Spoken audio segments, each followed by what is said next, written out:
No episódio anterior, há inúmeras acusações que cercam Bill Clinton, pelo menos desde a década de 60, e ele escapou de cada uma delas, juntamente com sua esposa Hillary. Mas agora, em 1992, concorrendo à candidatura presidencial democrata, uma de suas amantes pode colocar tudo a perder.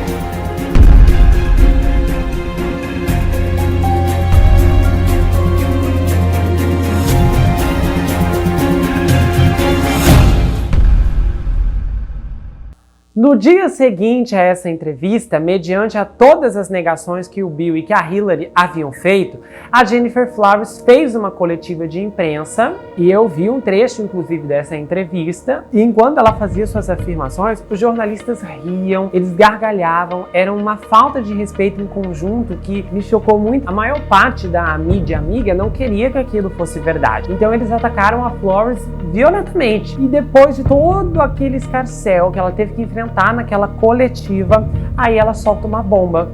Ela revela gravações que ela fez das conversas que ela teve com o Bill nos últimos meses. Um dos áudios que ela expôs mostrava inclusive o Bill falando mal do governador Mário de Nova York. Parte da mídia, que já estava toda de cunho com o partido, tentou reverberar a situação, alegando que as gravações haviam sido adulteradas. E a equipe do Bill também alimentou essas hipóteses.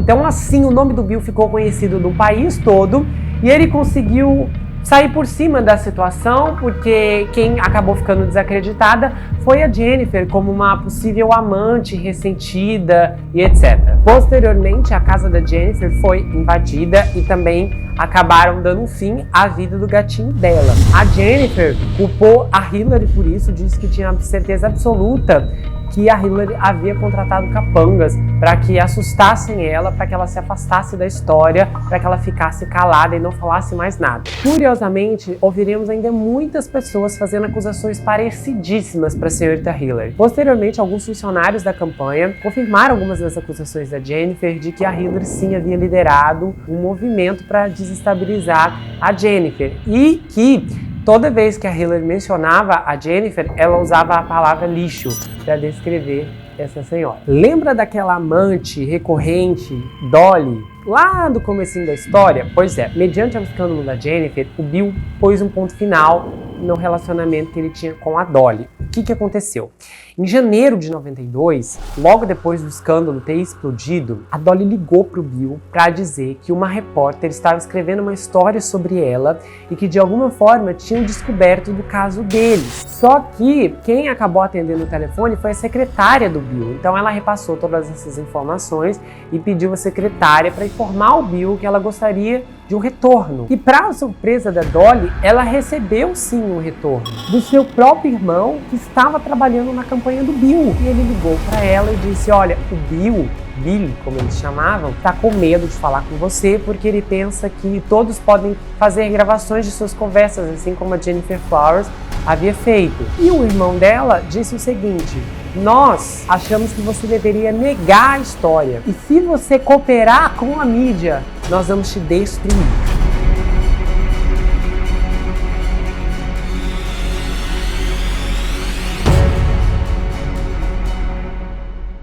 Ela ficou apavorada e então decidiu se silenciar. Ao mesmo tempo, o Bill começou a atravessar outro escândalo. Dessa vez ele foi acusado de enganar a reserva do exército americano para evitar o serviço da guerra do Vietnã. Aí ele veio e falou: não, gente, é que eu nunca recebi um aviso de alistamento, só que posteriormente isso foi comprovado ser uma grande mentira. E estranhamente, mesmo em meio a uma sequência de escândalos, como a cobertura da maior parte da mídia era positiva, o Bill começou a ganhar muita popularidade. E então ele acabou ganhando as primárias democratas. Ele alcançou 10 milhões de votos, um total de 52% de todo o eleitorado que havia votado nas eleições primárias naquele ano. Só para vocês terem uma noção, ele ganhou de lavada. O segundo candidato, o Jerry Brown, ganhou apenas 4 milhões de votos, ou seja, 20% em relação aos 50% que o Bill havia conquistado. Então passaram-se algumas semanas para o Bill decidir quem seria o seu companheiro de chapa e ele decidiu pelo senador Al Gore, aquele do filho que tinha sido atropelado e estava passando por fisioterapia. Essa, basicamente, foi uma estratégia política para poder dar uma equilibrada na questão eleitoral,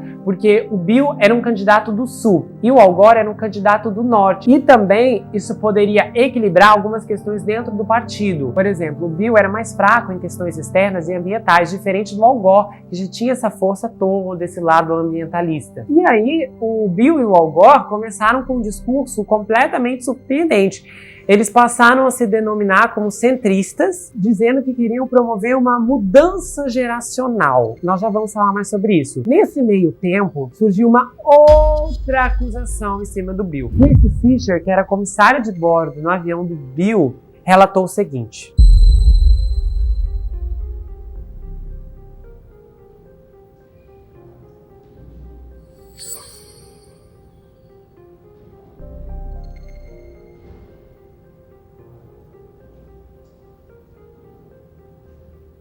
quando essas alegações de má conduta sexual começaram a surgir na corrida presidencial, funcionários também alegam que a Hillary disse o seguinte: quem vai descobrir? Essas mulheres são um lixo e ninguém vai acreditar nela. Outros ex-funcionários também relataram que a Hillary usava nomes depreciativos quando comentava a respeito dessas mulheres.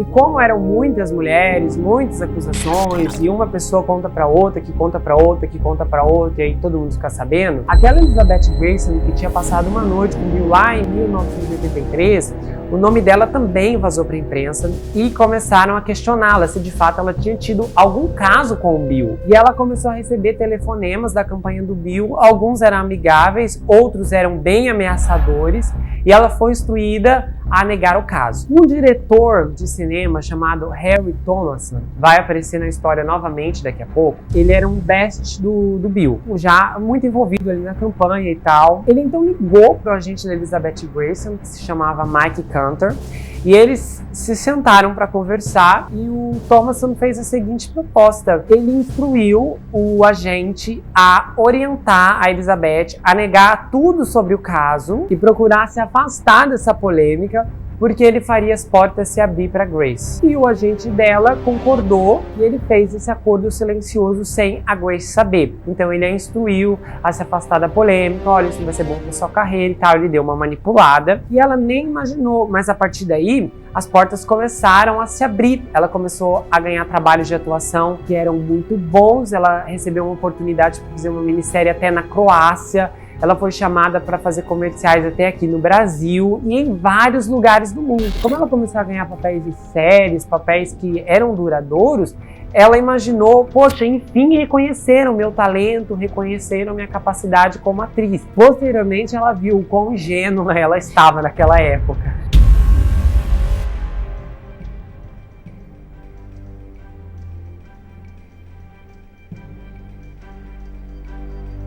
Com alguns escândalos sob controle, o Bill conseguiu se concentrar ainda mais no seu discurso para o eleitorado. E aí, como ele já havia puxado a ideia de centrista, ele passou a se apresentar como um candidato de terceira via.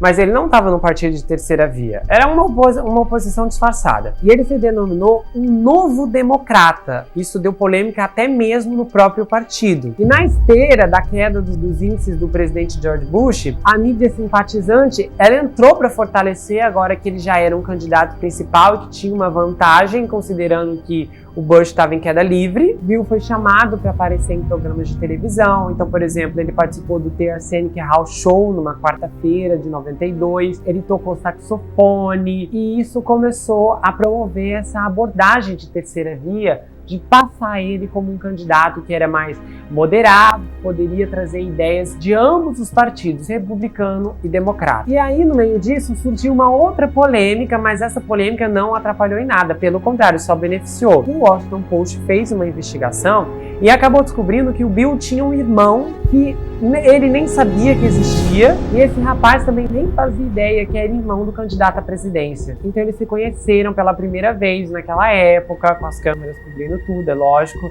e a semelhança física entre ambos era notável. Isso aconteceu porque o pai do Bill engravidou da primeira esposa depois que eles já estavam divorciados. Então, quando ele se mudou de cidade, eles perderam contato, e depois o pai do Bill acabou falecendo. Então esse rapaz cresceu e alterou seu sobrenome, colocando o do padrasto no lugar do pai biológico. E acabou que se seguiu dessa maneira até que o Washington Post fez essa descoberta bombástica. E a campanha continuou, mas não sem polêmicas. Em um comício da campanha, o Bill disse o seguinte, que os eleitores estariam ganhando uma pechincha, se referindo a Hillary, de que eles estariam ganhando 2 pelo preço de 1. Isso causou uma polêmica, porque muitos viam que a Hillary estava tentando ser co-presidente. Já era perceptível pelos discursos, pela forma como ela se apresentava, por algumas coisas que ela já tinha dito antes. Então, com o Bill afirmando isso, parecia mais que ela iria mandar nele. Inclusive, eles ganharam alguns apelidos como Billary. Depois a própria Hillary se meteu em outra polêmica por causa de um comentário. Respondendo a perguntas da imprensa sobre os negócios numa firma que ela havia trabalhado, a Rose Life Farm, que vai aparecer aqui na história muito mais vezes. Então eles perguntaram sobre a carreira, sobre o lar. A Hillary disse o seguinte, que ela estava feliz por não ter ficado em casa fazendo biscoitos e tomando chá o dia todo. Esse comentário causou polêmica porque pareceu que ela estava desmerecendo as mulheres tradicionais, até porque ninguém nunca tinha ouvido falar de que a vida de uma dona de casa era comer biscoitos e fazer chá o dia todo. Aí a própria Hillary veio e pediu desculpa pela forma como ela fez a sua colocação. Ela disse que queria ter se expressado melhor, mas que ela se expressou de forma errada e que ela não era insensível às mulheres que trabalhavam em casa. Com a eleição ficando cada vez mais próxima, no dia 17 de julho de 92, o Al Gore e o Clinton, eles embarcaram em uma excursão de ônibus por toda a América, junto com as suas esposas, com os funcionários e mais de 130 jornalistas que acompanharam esses candidatos indo para lá e para cá, fazendo campanha de tudo quanto é jeito. E o carisma do Bill, combinado com uma equipe de campanha talentosa e muito jovem também, isso causou polêmica, inclusive ele até trouxe pessoas mais velhas. Eu pessoalmente não vejo problema dele ter colocado pessoas mais jovens, até porque ele começou atuando muito jovem em campanhas políticas, então obviamente na sua ele decidiu repetir o exemplo, achou que jovens teriam mais a agregar do que apenas pessoas com uma idade mais avançada ou mais experiência profissional. A estratégia da campanha dele ficou muito hábil porque teóricos organizacionais propuseram que a estrutura da sua campanha adotasse uma mistura eficaz de informalidade com uma definição de objetivo clara. Então isso permitia que a campanha passasse um ar de criatividade e de organização estrutural ao mesmo tempo. Com a campanha ficando mais acirrada, debates presidenciais, os ataques naturalmente começaram. O vice-presidente Kyler começou a criticar o caráter de Clinton.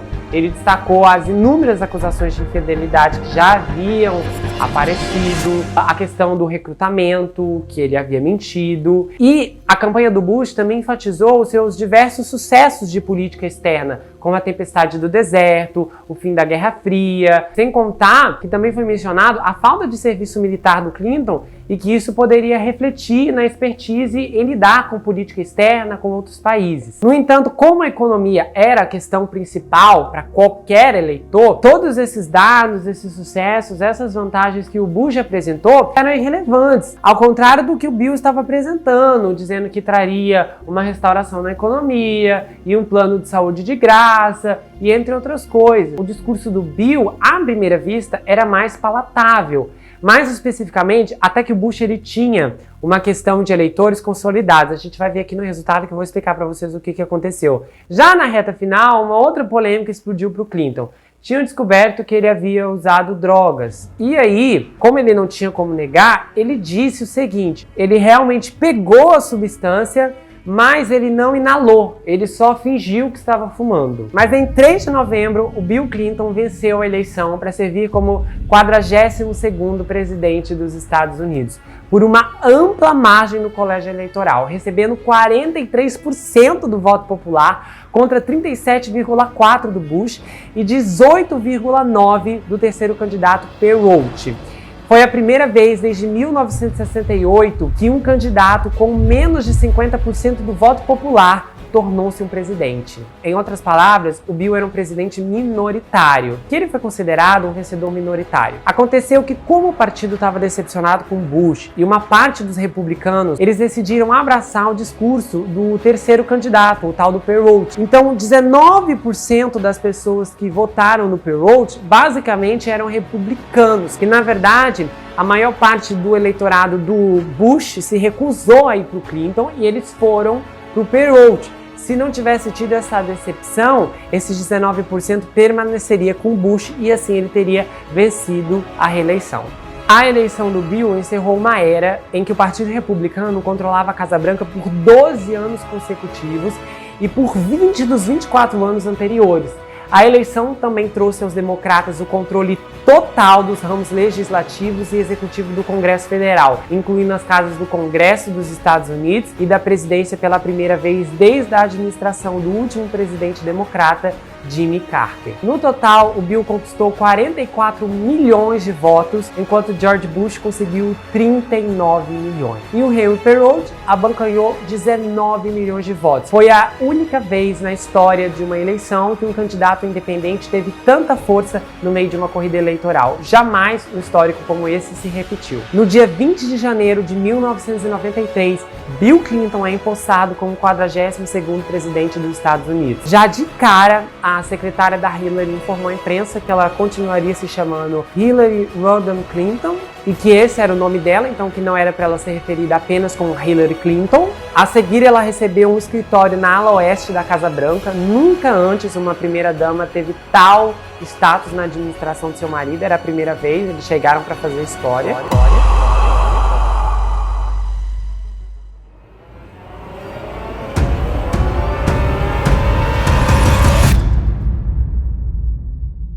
E entre as pessoas que o Bill trouxe para sua equipe, eu vou destacar 3 porque são interessantes para a narrativa da história. A gente tem o Mac McLarty, que era amigo de infância do Bill. O Mac McLarty, ele teve um desempenho excelente na escola, foi astro de futebol, ele desempenhou papéis importantes na política quando adulto, principalmente nos negócios, na comunidade, entre outras funções. Ele também foi presidente da Fundação Industrial do Condado de Hampstead e membro do Comitê Nacional Democrata de 1974 a 76. Então, inicialmente, ele ajudou a liderar a equipe de transição, ou seja, a equipe do Bill queria assumir as funções na Casa Branca, e em seguida ele foi nomeado como chefe de gabinete. E então nós também temos outro amigo de infância do Bill, o Vince Foster, que vai ter uma importância extrema a partir de agora. O Vince era mais velho que o Bill, e o Bill disse que quando eles eram crianças, o Vince nunca tinha dominado ele como as outras crianças mais velhas faziam, então eles acabaram ficando amigos. Eles chegaram a frequentar a mesma escola, só que depois o Bill se mudou de cidade. Quando ele voltava para visitar os seus avós, também ia visitar o Vince, então eles mantiveram contato por toda a vida. E o histórico do Vince também era excelente. Ele se graduou como bacharel em psicologia em 1967. O pai dele queria que ele ingressasse no negócio imobiliário, mas em vez disso ele optou por estudar direito. Então depois que ele começou a estudar na faculdade Vanderbilt University Law School, ele se juntou à Guarda Nacional do Arkansas durante o auge da Guerra do Vietnã para evitar recrutamento militar. Depois ele foi transferido para a Escola de Direito da Universidade do Arkansas, onde ele acabou se tornando editor-chefe da revista jurídica. Então ele recebeu seu Juris Doctor em 1971. Ele inclusive obteve a maior pontuação de sua classe no exame da Ordem do Arkansas. Alguns anos antes ele conheceu Elizabeth Braden e eles se casaram em 20 de abril de 1968 na Igreja Católica de St. Henry's, em Nashville, e eles tiveram 3 filhos. Depois ele ingressou na firma Rose Life Farm. Posteriormente ele recrutou a Hillary nessa firma e também mais tarde a fez se tornar uma das sócias. Ele acabou desenvolvendo uma reputação no Arkansas como um dos melhores litigantes do estado e ele parecia ter apenas sucesso na firma. Inclusive, vários profissionais disseram que nunca haviam visto ele ter tido um revés profissional. Na época em que ele atuou na Rose Life Farm, a empresa cresceu 5 vezes mais. A Ordem dos Advogados de Arkansas concedeu a ele uma série de prêmios, inclusive em junho de 93, ele foi nomeado como advogado de destaque do ano. Ele se juntou à equipe de transição presidencial do Bill e ele foi nomeado conselheiro adjunto do presidente, então ele foi encarregado de lidar com as questões jurídicas da Hillary. Isso a gente vai ver mais no próximo próximo capítulo, e o seu papel inicial também foi ficar responsável pela verificação de candidatos à nomeação de cargos do governo. E a dor de cabeça do Vince começou um dia depois do Bill ter tomado posse. Zoe Bart, que estava sendo considerada para assumir a Procuradoria-Geral, viu seu nome cair na boca do povo, literalmente, quando descobriram que ela e o seu marido haviam infringido a lei. Eles haviam empregado 2 pessoas que haviam imigrado ilegalmente do Peru como babá e motorista do seu filho. E o que pegou mesmo foi que eles não pagaram os impostos da Previdência Social. E a equipe do Bill já tinha ciência dessa indiscrição no histórico dela. Mas eles disseram, quando o escândalo veio à tona, que eles consideraram o assunto relativamente sem importância, porque era uma violação técnica que todo mundo fazia. E por isso eles acharam que não tinha problema.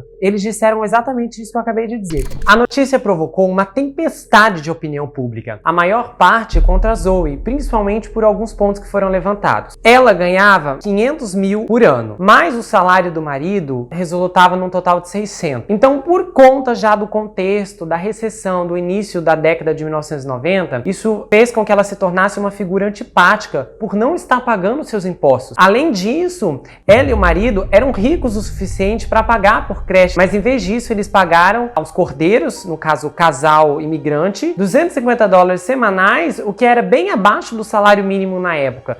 Então essa notícia provocou uma reação negativa e imediata em larga escala. A indicação perdeu apoio político no Congresso dos Estados Unidos e acabou sendo retirada pelo Bill. O emprego de estrangeiros ilegais não era incomum na época, mas no caso da Zoe, as relações públicas eram especialmente ruins, uma vez que o procurador-geral era responsável pelo serviço de imigração e naturalização. Essa foi a primeira vez que o nomeado do gabinete presidencial enfrentou tal problema. Funcionários da Casa Branca indicaram que a primeira-dama Hillary Clinton insistiu que o cargo ainda seria preenchido por uma mulher, já que essa indicação inicial havia sido sugerida por ela. Um dos poucos homens que chegou a fazer parte da curta lista para a seleção de procurador-geral, o advogado Charles Huff, também foi afastado pela consideração da Casa Branca em 6 de fevereiro, porque há anos não pagava impostos da Previdência Social de uma mulher que limpava sua casa. Aí no mês seguinte, a Hillary soprou o nome de uma velha amiga da faculdade, Kimball Woods. A imprensa descobriu, só que aí eles ficaram sabendo que ela também havia contratado alguém que havia imigrado ilegalmente para cuidar do seu filho. Só que a Wood, ela tinha feito isso de uma forma legal, e ela pagou os impostos da Previdência Social para o trabalhador. Só que as revelações foram suficientes para causar retirada imediata da Wood da consideração, por conta de todos os escândalos que já estavam se acumulando dentro de 30 dias da nova administração.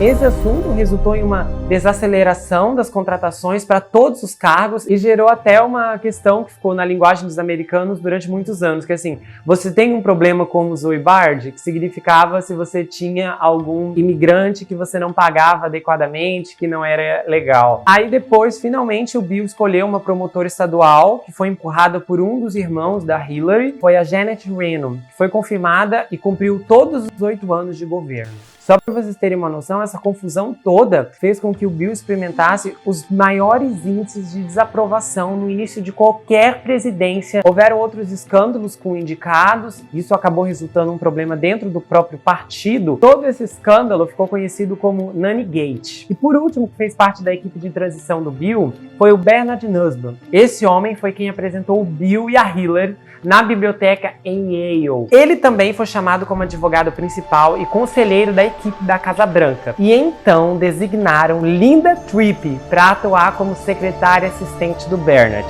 E é agora que a nossa protagonista entra na história e vai ser inacreditável tudo que vai acontecer, tudo que ela vai testemunhar. Se prepara. E a gente vai fazer uma volta no tempo para entender um pouco, conhecer o passado dessa mulher. Linda Tripp nasceu em 24 de novembro de 1949 em Whippany, Nova Jersey. Seu pai era professor de matemática e ciências no ensino médio. E a sua mãe, nascida na Alemanha, conheceu seu pai durante o transporte aéreo de Berlim após a Segunda Guerra Mundial. Ela foi criada num lar de valores muito profundos, filhos. Isso é importante. Com um forte senso de responsabilidade moral. Ela até descreveu em seu livro uma frase de que quem há muito foi dado, muito deve ser cobrado. E por esse motivo ela passou 7 anos como stripper voluntária de doces no hospital local. Antes que você entenda errado o que é stripper voluntário, eu vou te explicar. É um conceito que se originou na década de 1940. O objetivo era tornar a permanência do paciente no hospital uma coisa mais agradável. Inicialmente, as meninas simplesmente elas entregavam correspondência ou refeição para os pacientes, mas à medida que as enfermeiras iam ficando sobrecarregadas, as voluntárias assumiam tarefas adicionais. Outras funções incluíam o transporte de livros ou carrinhos de vídeo para os quartos dos pacientes. E essa passagem atuando como stripper no hospital fez com que a Linda brevemente considerasse um futuro na enfermagem. O reduto da família dela tinha toda essa questão sólida do sistema de valores. A vida girava em torno da família, igreja e escola. A família da Linda era uma família católica muito devotada e eles também eram muito patriotas. Aquela época foi o auge do patriotismo e quando eu falo em patriotismo, para muitos de vocês podem não sentir nada, mas isso se deve ao fato dos brasileiros crescerem aprendendo a odiar os políticos e ser dependentes do governo ao mesmo tempo. Então faz com que a nossa sensação de nacionalidade, de zelo e de valor ao país seja muito desconsiderado pelo tanto de sofrimento que é causado pelas nossas próprias instituições aqui no Brasil. Havia um senso de dever e esse senso de honra era muito genuíno, mas embora a Linda tenha crescido no meio de tudo isso, não significa que a vida dela era perfeita, muito pelo contrário. Ela tinha o seu pai Albert, que era muito autoritário e aos olhos dela, embora ele fosse um homem bonito, mas impenetrável, ele era um valentão furioso. E ela sempre temia, na verdade, ela disse que temeu ele a vida inteira. E ele se tornou o chefe do departamento de ciências e os outros professores o chamavam afetuosamente de sargento, devido ao seu passado militar, mas também ao seu favorito comportamento ditatorial. Essa experiência com o pai fez a Linda detestar valentões e acreditar que eles deveriam ser responsabilizados por suas ações. A Linda tinha uma certa dificuldade em matemática, olha que ironia, mas em contraponto, ela se tornou uma devoradora de livros. E ela e a irmã dela desfrutavam bastante dos exemplos valiosos que ambas receberam da mãe. Ela descreveu como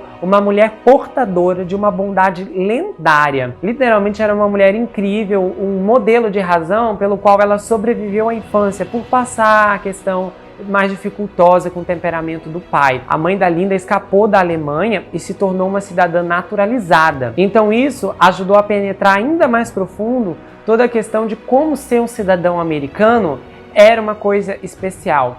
E durante os seus anos de colégio em Nova Jersey, o pai da Linda teve um caso e acabou deixando a família. Só que mais tarde a mãe da Linda se casou com um homem no qual a Linda descreve como um pai verdadeiro. Ele era como um professor de história extremamente gentil e também foi descrito como um homem que tinha um amor puro e incondicional. E ele tinha um ponto de vista que era muito encorajador e uma bondade que estava sempre presente. E no ensino médio, a Linda viu as suas chances de entrar para a faculdade desmoronarem por causa das suas desastrosas notas em matemática. Então ela entrou para uma escola de mulheres, onde aprendeu sobre um extenso rigor de comportamento profissional e ético.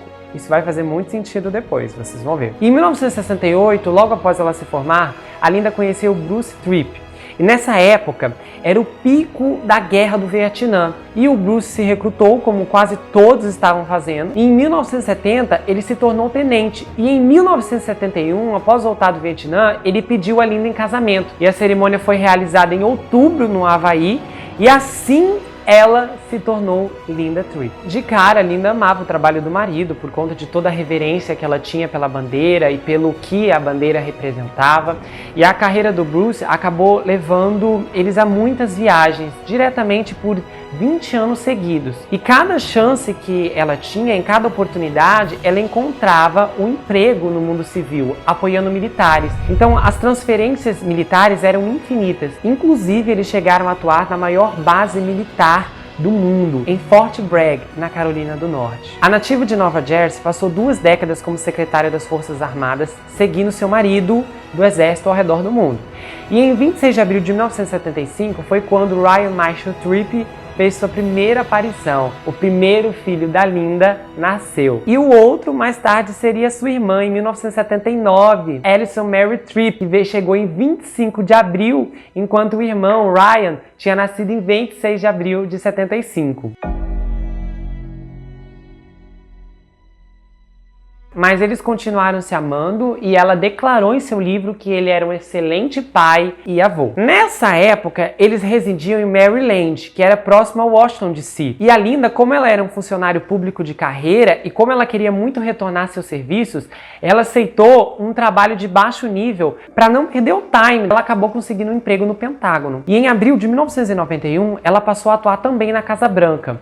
E nessa época, era presidida pelo 41º presidente George Herbert Walker Bush. E ela entrou como um completo neófito político, mas com respeito saudável e profundo interesse pela história da Casa Branca e seus primeiros ocupantes. Então, assim, basicamente, a Linda não era democrata e nem era republicana. Ela era uma independente. Ela era que nem eu há alguns meses atrás. Não entendia absolutamente nada de política, não sabia uma vírgula sequer. Ela foi designada para ser uma assistente da ala oeste.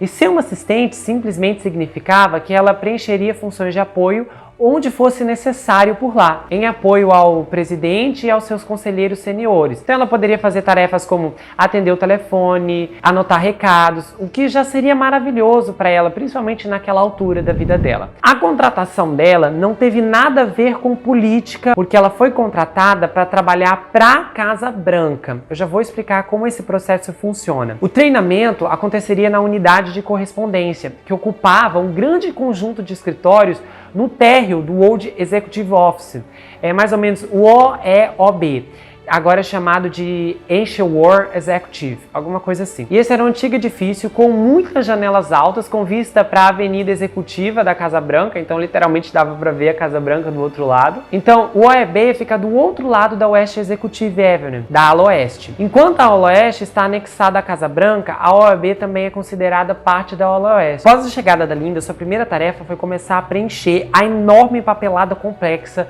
para mais uma autorização de segurança. Se chama processo de adjudicação. Levaria cerca de 90 dias para que essa papelada pudesse realmente ser feita. Eu vou explicar um pouquinho para vocês entenderem sobre essa papelada que a Linda teve que preencher. Toda vez que você for ocupar um cargo federal ou estadual, a sua vida inteira será investigada. Você tem que preencher relatório nomeando o nome de todos os membros da sua família e de todos os seus amigos também. Consequentemente, eles também serão investigados. E se algum deles tiver passagem pela polícia, você vai ser barrado. A sua chances de conquistar aquele cargo vai ser zero. A índole da pessoa é avaliada em caráter coletivo. Então, se você é amigo de alguém que foi preso, eles consideram isso como parte do seu caráter, né? Ele anda como um criminoso. Quando a Linda enviou a papelada, a chefe dela, Maureen, gostou muito da competência que ela já havia exercido até então.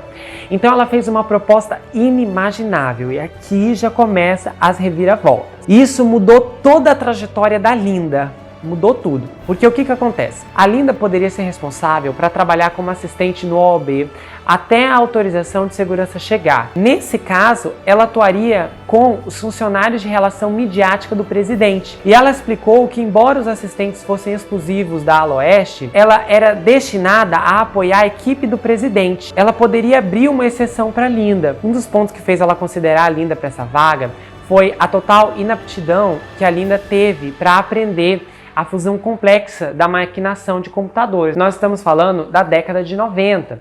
Então tinha uma série de computadores que jorravam as inúmeras cartas diferentes de ordens executivas do dia a dia. Então, para se familiarizar com o diagrama do escritório da Casa Branca, a Linda teve que estudar os diferentes departamentos que compõem a equipe sênior do presidente. Então, a Linda aprendeu que as relações com a mídia eram chefiadas pelo assistente especial do presidente e a maioria, se não todos os assistentes especiais e suas equipes, eles residiam na OLB e reportam aos seus superiores que ficam diretamente lá na ala oeste. Para você entender o quão incomum e sem precedentes a situação da Linda se tornou, é necessário você entender a estrutura da Casa Branca. Em qualquer administração, há muitos nomeados políticos, que são nomeados pelo presidente e cujo essas posições o apoiam. Cada presidente traz essas pessoas com ele, como os 3 nomes que eu mencionei mais cedo, lembra? Então, ao fim do mandato, essas pessoas devem sair com o presidente também. Depois, a equipe permanente da Casa Branca, que é composta por centenas de pessoas. Elas cobrem muitos escritórios dentro do complexo, que apoia a instituição da presidência.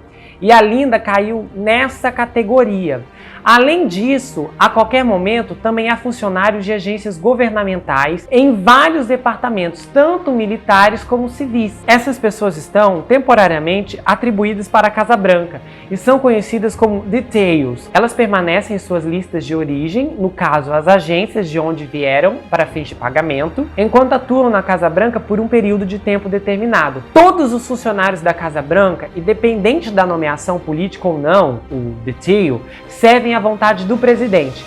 Não há segurança de emprego de qualquer tipo na Casa Branca, pelo menos no papel. Porém, é uma tradição que os funcionários permanentes permaneçam até que se aposentem. Antes da administração do Bill, nenhum dos funcionários permanentes já haviam sido sumariamente demitidos para abrir espaço para uma indicação política, porque as indicações políticas, as vagas já estão abertas. No caso, quando George saiu, a sua equipe foi, então a Casa Branca ficou em partes limpa para a equipe do Bill entrar e ser realocada ali dentro. Então, cada presidente que entrava agradecia aos funcionários permanentes que estavam ali servindo a instituição da Casa Branca. Então, esses membros eram conhecidos como a equipe permanente, que tem décadas de experiência, e é uma sensação natural de emprego, embora não no papel, mas uma sensação por meio da tradição. E independente das administrações, democratas ou republicano, esses permanentes sempre permaneceram na Casa Branca. Nenhum funcionário apolítico jamais havia servido em uma posição de suporte real na ala oeste.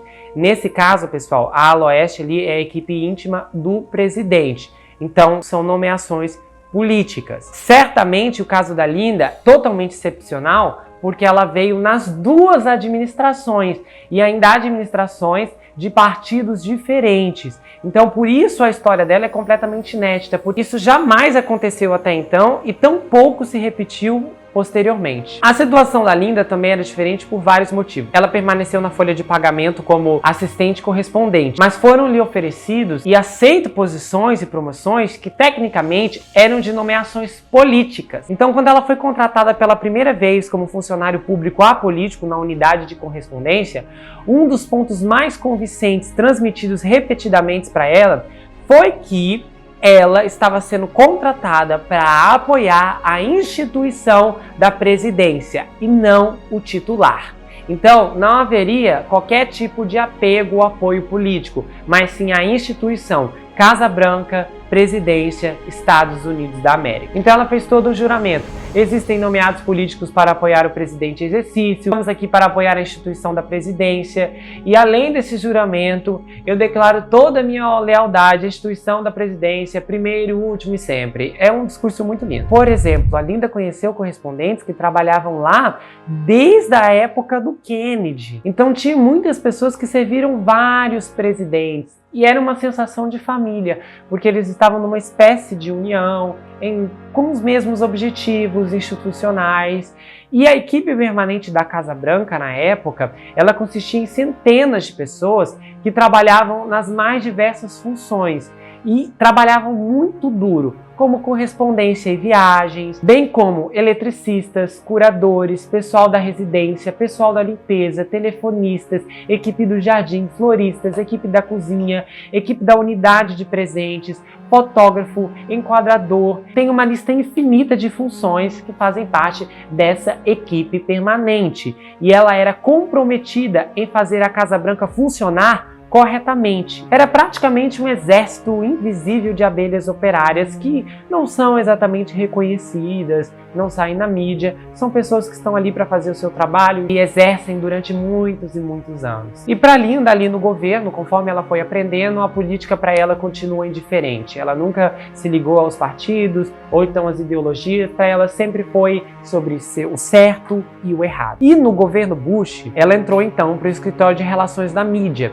e estava cheio de jovens, inteligentes, pessoas entusiasmadas que estavam totalmente sobrecarregadas de trabalho e também de falta de pessoal. E quem administrava o escritório de relações com a mídia era Meg Minogue, que foi descrita como uma pessoa impressionante e com uma habilidade incrível, e ela só tinha 20 e poucos anos. E a Linda disse que a Meg tinha um equilíbrio que era imperturbável. Eu nunca tinha escutado essa palavra. E a Linda disse que essa fase foi tão gostosa que frequentemente ela olhava para o relógio e percebia que o horário do almoço já tinha passado e que agora era a hora dela voltar para casa. O tempo voava. Nunca haviam horas o suficientes durante o dia. Ela acabou se tornando uma pessoa indispensável porque ela ajudava, ela corria e ela fazia tudo o que ela podia para auxiliar. Em um período de 3 meses, a Linda acabou assumindo projetos que eram de eventos de mídia do presidente e que ocorriam fora de Washington. E esse tipo de trabalho a impulsionou para outras coisas, porque nada tinha a ver mais o que ela estava fazendo com um cargo que tecnicamente ela tinha, com o de assistente. E a autorização oficial dela chegou e ela foi aprovada e designada para ir trabalhar dentro da Casa Branca na ala oeste. E o trabalho dela era tão elogiado, era tão bom, que o assistente do presidente para assuntos de mídia, Doris Smith, perguntou para a Maureen, para a chefe dela, se ela poderia designar a Linda para que ela ficasse lá no escritório dele por um tempo. Então ela ficou lá em vários meses, só que os assistentes, eles não devem ficar por meses. Geralmente é uma atribuição e um período de horas, para alguns dias, não meses. Então a Maureen, a quem a Linda ainda estava oficialmente designada, insistiu para que a Linda permanecesse lá e continuasse dando suporte aonde fosse necessário. E o Doris, inclusive, chegou a oferecer para a Linda uma posição de nomeada política, mas ela se recusou porque ela não queria perder essa vaga de cargo permanente. Ela também teve contato com a primeira-dama, a Barbara Bush, que era amigável, direta, mas muito graciosa, segundo as suas descrições. E a Linda também chegou a prestar suporte no escritório de administração. E em seguida, ela foi convidada para o escritório do chefe de gabinete, quando Samuel Skinner, que era secretário de transporte, assumiu o gabinete. E muito profissional, ela descreveu essa experiência como um dos destaques da passagem dela ali na Casa Branca. E apesar da rotina puxada, que começava às 7 horas da manhã e ia até às 8 da noite, e às vezes até às 10 horas, ela amou esse processo e marcou demais o senso que tinha ali dentro da equipe do Bush, que era o trabalho em equipe, o otimismo, a gratidão por todos estarem ali, e sempre houve uma ênfase significativa em produzir um trabalho de qualidade, e havia um sistema para tudo, havia muita meticulosidade. E eles eram obrigados, só para vocês terem uma noção, ela escreveu no livro que eles eram obrigados a usar trajes de negócios, homens e mulheres, homens de terno e gravata e mulheres com roupas de negócios, ou seja, saias, vestidos, terninhos. Era aquela coisa, todo mundo tinha esse conceito de respeito, de senso, de nós estamos na Casa Branca, precisamos nos vestir adequadamente, nos vestir com respeito. É aquele mesmo comportamento que as pessoas têm quando vão à igreja, de se vestir corretamente. Mas então veio a derrocada. O Bush perdeu a eleição e a Linda decidiu olhar para frente, por mais que ela amasse toda a administração, ela descreveu que nem imaginava o abismo que a estava esperando. Então, dias antes de todo mundo se despedir, Richard Darman, que era chefe do escritório de gestão e orçamento, chamou a Linda para dar alguns conselhos. Ele disse o seguinte: Linda, volte para a correspondência. Nenhum presidente jamais tocou no permanente pessoal.